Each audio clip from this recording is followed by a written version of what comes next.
আপনার জানাজার মধ্যে যে উপস্থিত হবে একজন বলবে ভাই আমি জানাজাটা পড়ে অতি তাড়াতাড়ি চলে যাইতে হবে, কেউ আপনার জন্য 1 মিনিট অপেক্ষা করবে না।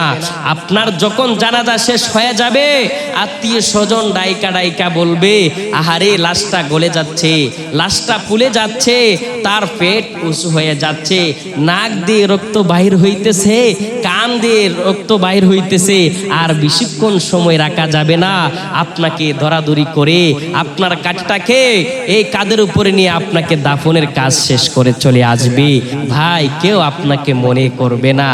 আল্লাহ বলে বান্দা তুমি গুনাহ করো তারপরেও আমি তোমাকে রহমত দেই, তুমি গুনাহ করো তারপরেও আমি তোমাকে বরকত দেই, তুমি গুনাহ করো তারপরেও আমি তোমাকে রিজিক দেই, তুমি গুনাহ করো তারপরেও আমি তোমাকে সুন্দর পোশাক পরিধান করাই, তুমি গুনাহ করো তারপরও আমি তোমাকে সন্তান সন্তুষ্টি দেই, তুমি গুনাহ করো তারপরও আমি তোমাকে ধন সম্পত্তি দান করি, টাকা পয়সা বাড়ি গাড়ি দান করি, এগুলো আমার বিশেষ রহমত, আমি তোমাকে রহমত থেকে বঞ্চিত করি না। হে বান্দা আল্লাহ তাকনা তুমি রহমাতিল্লাহ, তোমরা আমার রহমত থেকে দূরে সরে যাইও না, তোমরা রহমতের দিকে ফিরে আসো, আমার কাছে তওবা করো, আমি আল্লাহ তোমাকে ক্ষমা করে দিব। বলেন না সুবহানাল্লাহ। শয়তানকে চিনেন তো আপনারা? ওই শয়তান আল্লাহর কাছে বলতেছেন আল্লাহ একটা কথা আপনি শুনুন। শয়তানকে আল্লাহ বলেন এ শয়তান তুমি কি বলবে, কতটা কথা বলবে, আমি সকল কিছু জানি, তারপরও তুমি বলো কি বলতে চাও। শয়তান আল্লাহকে বলতেছে আল্লাহ তোমার বান্দাদের দেহে যতক্ষণ পর্যন্ত প্রাণ থাকবে, যতক্ষণ পর্যন্ত তাদের আয়ু থাকবে, ও আল্লাহ তোমার সম্মানের কসম, তোমার ইজ্জতের কসম, ততক্ষণ পর্যন্ত আমি তোমার বান্দাদেরকে ধোঁকা দিতে থাকবো। আমার আল্লাহ বলে শয়তান তোমার কথা শেষ হয়েছে, শয়তান তাহলে তুমিও শুনে নাও, তুমি আমার বান্দাদেরকে যত বিপদের মধ্যে ফালাইবা, গুনার কাজের মধ্যে ফালাইবা, আমি আল্লাহ তোমাকে বলে দিলাম যতক্ষণ পর্যন্ত আমার বান্দারা আমার কাছে তওবা করতে থাকবে, ক্ষমা প্রার্থনা করতে থাকবে, আমি আল্লাহ তাদেরকে ক্ষমা করতে থাকবো, মাফ করতে থাকবো। জবান খুলে বলেন না সুবহানাল্লাহ। ও আমার ভাই, যতদিন আসি এই দুনিয়ার বুকে সমালোচনা আলোচনা থাকবে, এটা আপনার হোক আর আমার হোক, ভাই এগুলো কানে নিবেন না, এগুলো ধরবেন না, এটা মানুষের বৈশিষ্ট্য। মৃত্যুর পরে মানুষের প্রশংসা হয়, মৃত্যুর আগে আমরা মানুষ এত নির্বোধ, এত হতভাগা জাতি, আমরা কেউ কারো প্রশংসা করতে চাই না। কিন্তু আল্লাহ বলেন আমি তো যে বান্দা বানাইলাম ওই বান্দার প্রশংসা আমি আল্লাহ সর্ব অবস্থায় করি। প্রত্যেকটা কথার পরে যদি আপনি সুবহানাল্লাহ বলেন, আমার আল্লাহ এমন বরকত আপনার উপর দান করে, এমন রহমত আপনার উপর দান করে। জিব্রাইল বলতেছে একদিন ইয়া রাসূলুল্লাহ, ইয়া হাবিবাল্লাহ, মায়ার নবী, সুবহানাল্লাহ যখন আপনার উম্মতেরা বলে গো নবী, আল্লাহর কোন বান্দারা বলে গো নবী, আল্লাহ এত রহমত বান্দার উপর বর্ষিত করে আমি জিব্রাইলের পক্ষে তা গণনা করা সম্ভব হয় না। তো আল্লাহর সাথে শয়তান ওয়াদা করলো, আল্লাহ তোমার ইজ্জতের কসম, তোমার সম্মানের কসম, ও আল্লাহ যতদিন আপনার বান্দাদের ভিতরে প্রাণ থাকবে, দেহ থাকবে, আয়ু থাকবে, ততক্ষণ পর্যন্ত আমি ধোঁকা দিতে থাকবো। আল্লাহ বলে শয়তান তোমার কথা শুনলাম, তুমি শোনো, আমার সম্মানের কসম, উচ্চ মর্যাদার কসম, আমার মহত্বের কসম, ও শয়তান আমার বান্দারা গুনাহ করিয়া যতক্ষণ পর্যন্ত তওবা করবে, ইস্তেগফার করবে, ক্ষমার উপর থাকবে, তওবার উপরে থাকবে, আমি আল্লাহ তাদেরকে ক্ষমা করতে থাকব। আমরা তওবা করতে চাই কি চাই না? আহারে কি আফসোস, দুনিয়াতে আসলাম কি আফসোস, দুনিয়াতে ঘুরলাম কাইলাম, মরার বেলা কেউ সঙ্গী থাকলো না। আপনার জানাজার মধ্যে যে উপস্থিত হবে, একজন বলবে ভাই আমি জানাজাটা পড়ে অতি তাড়াতাড়ি চলে যাইতে হবে। কেউ আপনার জন্য 1 মিনিট অপেক্ষা করবে না। আপনার যখন জানাজা শেষ হয়ে যাবে, আত্মীয় স্বজন ডাইকা ডাইকা বলবে আহারে লাশটা গলে যাচ্ছে, লাশটা ফুলে যাচ্ছে, তার পেট উঁচু হয়ে যাচ্ছে, নাক দিয়ে রক্ত বাহির হইতেছে, কান দিয়ে রক্ত বাহির হইতেছে, আর বেশিক্ষণ সময় রাখা যাবে না।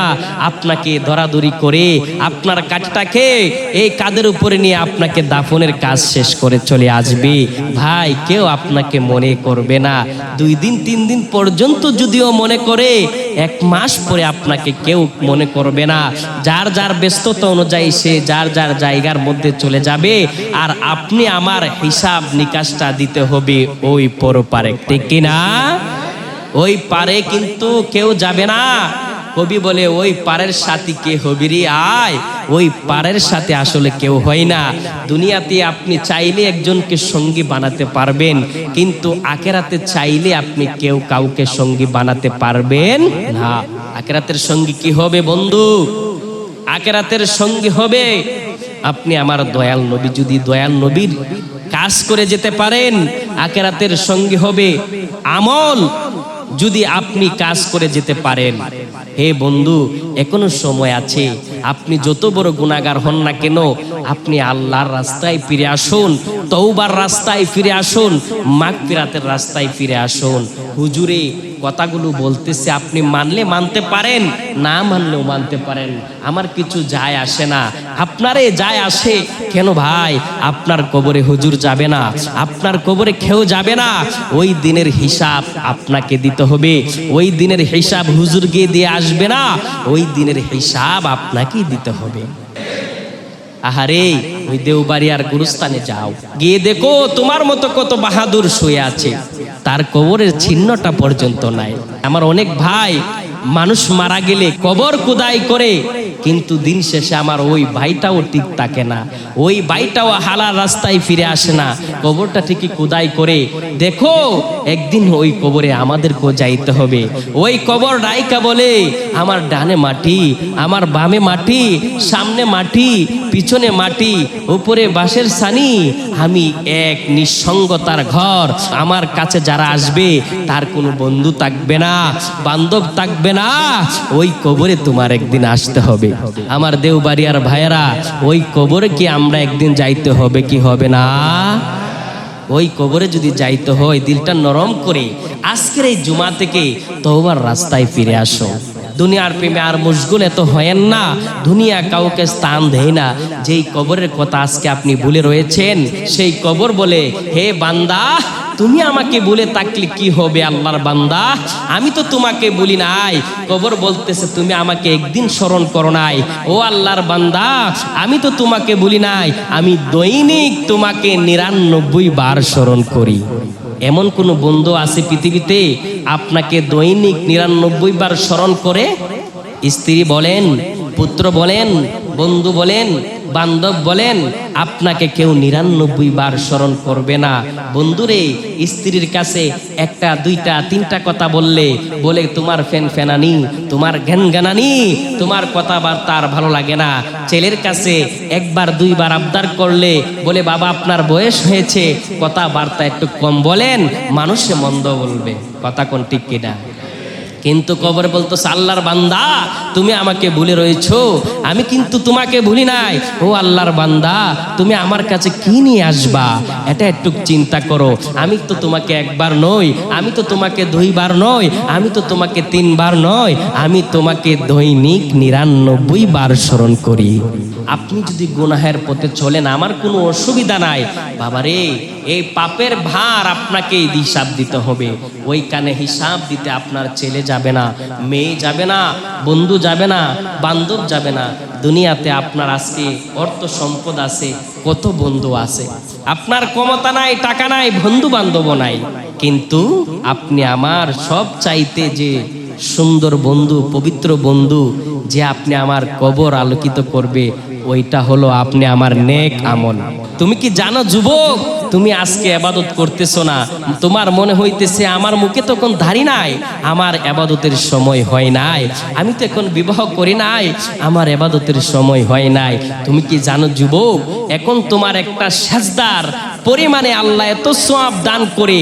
আল্লাহ বলেন যখন যৌবন বয়সে মানুষ আমার ইবাদত বন্দিগি করে, আমি ওই বান্দার প্রতি, ওই যুবকদের প্রতি, ওই যুবতীদের প্রতি আমি আল্লাহ এত রহমত বর্ষিত করতে থাকি যা কোনো ফেরেশতার পক্ষে গণনা করা সম্ভব হয় না। আমি যদি বলি ভাই নামাজটা পড়েন, হুজুর কি বলেন, এখনো একটা ছেলেকে বিবাহ করাই নাই, হুজুর কি বলেন, এখনো একটা মেয়েকে বিবাহ দেই নাই, ছেলেকে বিবাহ করাই নাই, আপনি আমাকে মুরব্বি বানিয়ে ফেলছেন।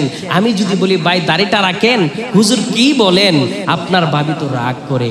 এ বন্ধুরে, ভাবি রাগ করে আপনি দাড়ি রাখতেছেন না, কিন্তু আমার দয়ার নবী, মায়ার নবী, রহমতের নবী বলতেছেন উম্মতেরা রে, যে সুন্দর দাড়ি আল্লাহ দিয়েছে তোমাকে আমার সুন্নাত হিসাবে, যে সুন্দর দাড়ি দিয়েছে আল্লাহ তোমার মুখের সৌন্দর্য হিসাবে, সেই সুন্নতের মধ্যে তুমি আমার উম্মত হয়ে কিভাবে আঘাত করো।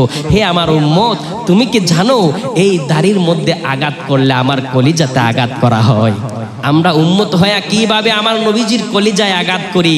এই জন্য বন্ধুরে আমার অনুরোধ করব, যাদের মুখে দাড়ি নাই তারা দাড়িটা রেখে ফেলেন, যাদের কাছে নামাজ নাই নামাজের জন্য আসেন, কারণ ওই নামাজ আপনাকে একদিন পরকালের পথ সুগম করে দিবে। বলেন না সুবহানাল্লাহ।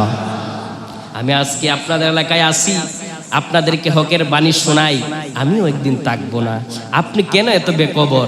আপনি তাকিয়ে দেখেন আপনার দাদার দিকে, আপনি তাকিয়ে দেখেন আপনার দাদার বাবার দিকে, আপনার দাদার দাদার দিকে তাকিয়ে দেখেন, তারা যে পথে চলে গেছে আপনি আমাকে একদিন সেই পথে চলতে হবে। কথা কোন ঠিক কিনা? যৌবন বয়সে তওবা করতে চায় না, লাজ লজ্জায় মরে যায় মানুষ। এত অহংকারী আমরা, যুবক বয়সে তওবা করতে চাই না, আমাদের লজ্জা করে, শরম করে। এমন সময় তওবা করি যখন জবান দেওয়ার কথা বের হয় না, আমাদেরকে অনেকে নিয়ে যায়, হুজুর আসেন না গো, হুজুর আসেন। কি ভাই কোথায় আসবো? আমার বাড়িতে আসেন। কেন আসবো ভাই? আমার বাবা তো মুখ বন্ধ হয়ে গেছে, জবান বন্ধ হয়ে গেছে, সাকরাতের মধ্যে পড়ে রয়েছে, মৃত্যু শয্যায় পড়ে রয়েছে, হুজুর আসেন না, আমার মাকে আমার বাবাকে একটু তওবা পড়াইয়া দেন। আল্লাহ বলেন যারা এই মুহূর্তে ওই সময়ের মধ্যে তওবা করবে তাদের তওবা আমি কোনো সময় কবুল করব না। ওই সময় তওবা করা আর না করা এক সমান। আল্লাহ বলে যখন তোমার যৌবন আছে, যখন তোমার শক্তি আছে, যখন তোমার সামর্থ্য আছে, তোমার গুনাহ থাকুক আর না থাকুক। আরে ভাই আপনি কি বলতে পারবেন আমার গুনাহ নাই? আমি আপনাদেরকে চ্যালেঞ্জ ছুড়ে দিলাম, এই দেওবাড়িয়ার জমি তথা গোটা বিশ্বের মধ্যে এমন কোন মানুষ আছে বলতে পারবেন আমি ইমাম সাহেব হইছি বিদায় কি হইছে? এমন কোন মানুষ বলতে পারবেন যে হুজুর আমার গুনাহ নাই? আমি কি বলতে পারবো আমার গুনাহ নাই? আমিও গুনাহগার, আপনিও গুনাহগার, কিন্তু গুনার পরিমাণ হয়তো কারো কম বেশি, হয়তো আপনার কম বা আমার বেশি, হয়তো আমার কম আপনার বেশি, কিন্তু গুনাহ সকলেরই আছে। বন্ধুরে আমার, একবারও কি আপনার গুনার চিন্তা করে আপনি তওবা করেছেন? আল্লাহ বলেন যৌবন বয়সে যারা তওবা করে, তওবা করতে দেরি আমি আল্লাহ ওই তওবা কবুল করতে একটা মুহূর্ত দেরি করি না। আওয়াজ দিয়ে বলেন সুবহানাল্লাহ। আমরা যৌবন থাকতে তওবা করতে চাই কি চাই না? আরে ভাই আপনার বাবা মারা যায়, আপনি জানাজার ময়দানে দাঁড়িয়ে বলেন হে আমার সমাজের লোকেরা, হে আমার প্রতিবেশীরা, হে আমার শুভকাঙ্ক্ষীরা, আমার বাবার পক্ষ থেকে আপনাদের কাছে মাপ চাই। কিসের জন্য মাপ চাইতেছেন? আমার বাবা আপনাদের সাথে চলাচল করেছে, আপনাদের সাথে সমাবেশ করেছে, আপনাদের সাথে উঠা বসা করেছে, আপনাদের সাথে আমার বাবা কত আদর সোহাগ করেছে, ভুল ভ্রান্তি হইতে পারে। হে আমার সমাজের লোকেরা, আমার বাবাকে ক্ষমা করে দিবেন। আল্লাহ বলেন কারো পক্ষে যদি কেউ মাপ চায় তার মাপ চাওয়া হবে না যতক্ষণ পর্যন্ত তার জীবদ্দশায় সে মানুষের কাছে মাপ না চায়। নিজের মাপ নিজেই চাইতে হয়। আপনার নামাজটা যেমন অন্য কেউ পড়লে হবে না, আপনার রোজাটা যেমন অন্য কেউ রাখলে হবে না, যতক্ষণ পর্যন্ত আপনার সামর্থ্য আছে, শক্তি আছে, তেমনি ভাবে আপনার পক্ষে কেউ দাঁড়ালে সেটা পরিপূর্ণ হয় না। বন্ধুরে আমার, আমার নবীর চাইতে এই আসমানের নিচে জমিনের উপরে আর কোনো দামি কেউ আছে? তো আমার নবী যদি আল্লাহর কাছে দৈনিক 99 বার তওবা করতে পারে, আপনি আমার আল্লাহর কাছে তওবা করলে কি কোনো সমস্যা আছে? কোনো অসুবিধা আছে? আজকের থেকে আপনারা তওবা করতে চান তো? আপনি পরিবর্তন হয়ে যান, দেখবেন আপনাকে দেখে দেখে একজন পরিবর্তন হইতেছে। নয়তো আপনি যদি খারাপ রাস্তায় চলেন, আপনাকে দেখে দেখে একজন খারাপ হবে। একটা জাতির মধ্যে যদি খারাপের প্রবণতা বেশি থাকে, ওই জাতি অতি তাড়াতাড়ি শুধরাই না। আল্লাহর কাছে আমরা দোয়া করি, প্রার্থনা করি, আল্লাহ যেন আপনি আমাকে মাগফিরাতের পথে, তওবার পথে কবুল করে। সবাই উচ্চ সুরে আওয়াজে বলেন আমিন।